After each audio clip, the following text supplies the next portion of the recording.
Bonjour et bienvenue dans ce 10e épisode de l'art d'être une arme. Aujourd'hui nous allons voir une nouvelle technique pour apprendre à désarmer un agresseur au pistolet. Mais avant ça, voyons quelques points qui seraient intéressants à soulever sur ce sujet. Souvent, on voit dans les dojos que la technique se finit arme au poing.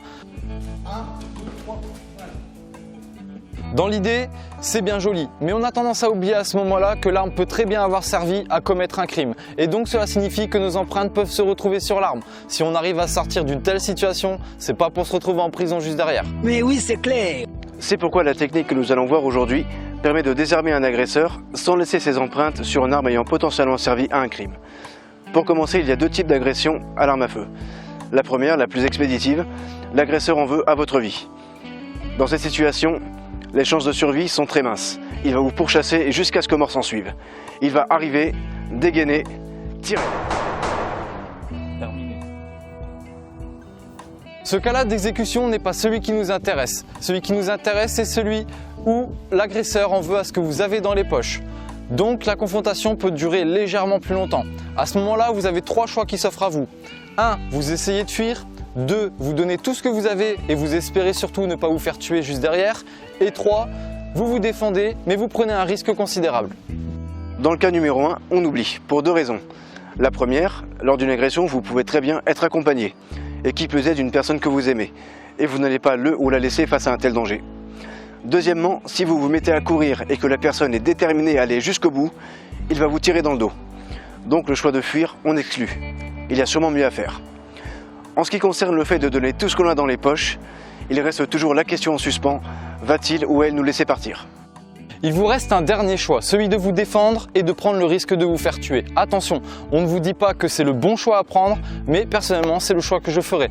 Entre agir et risquer de me faire tuer et ne pas agir et aussi risquer de me faire tuer, je préfère agir. Donc maintenant qu'on sait qu'on va réagir, il ne faut pas le faire n'importe comment. Il faut être extrêmement précis car sur le coup, on n'aura qu'une seule chance. Dans le cas qui nous intéresse, l'agresseur en veut à ce que j'ai dans les poches. Donc premièrement, ce que je vais faire, c'est que je vais rentrer dans son jeu en lui faisant croire qu'il a l'ascendant grâce à son arme. Ce qui ne devrait pas être difficile vu que c'est un peu vrai. Pour cela, je vais baisser légèrement la tête, ce qui va me laisser le temps de fouiller dans mes poches, tout en clamant que je vais tout lui donner et surtout que j'ai pas vu son visage. Ce qui est un élément important au moment où l'agresseur choisira de me supprimer ou non. Donc je vois le pistolet, je fouille dans mes poches et surtout, j'ai pas vu ton visage, j'ai pas vu ton visage. De là, je vais me saisir de tout ce que j'ai dans les poches, que ça soit des clés de voiture, des clés de maison, un briquet ou de la petite monnaie. Nous, en l'occurrence, on va utiliser mon badge pour éviter de se blesser et je vais très rapidement le jeter dans le visage de mon agresseur. Une fois que j'ai lancé le projectile, je viens rapidement désarmer. Maintenant qu'il est désorienté, j'ai une seconde pour le désarmer.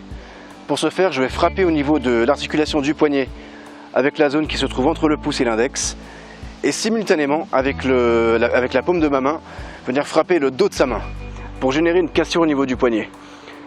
Bien faire attention à lever le coude pour laisser passer le pistolet et ce qui donne. Une fois que vous avez fait ceci, vous pourrez constater la surprise sur le visage de votre agresseur. Vous vous retrouvez dans la situation où vous tenez son poignet et où l'arme est par terre. Et c'est là qu'il faudra agir. Et à partir de là, vous pourrez laisser travailler votre imagination. Mais dans cet épisode, nous vous proposerons plusieurs alternatives.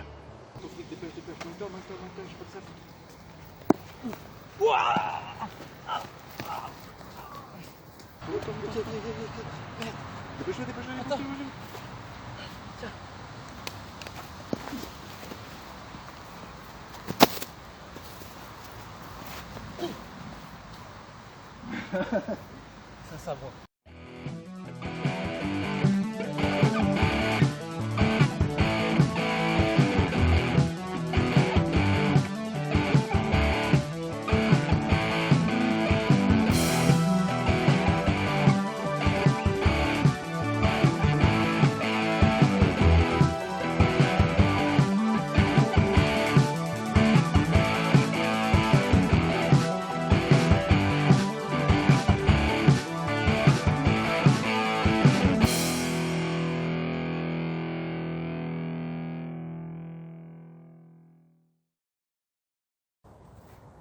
Qu'est-ce qu'il y a? Tu crois que j'ai peur? Tu crois que j'ai peur?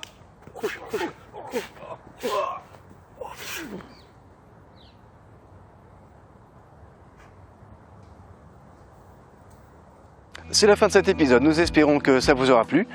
N'hésitez pas à laisser un petit commentaire. Si vous trouvez que c'est de la merde, et les trolls sont les bienvenus aussi, Abonnez-vous. même si vous n'avez pas aimé. Et nous vous laissons avec une dernière démonstration du désarmement Ayasa.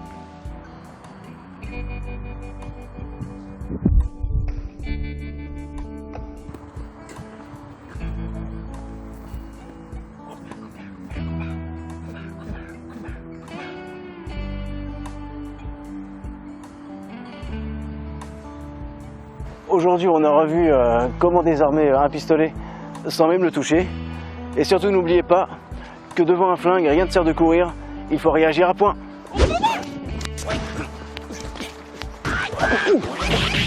Oh!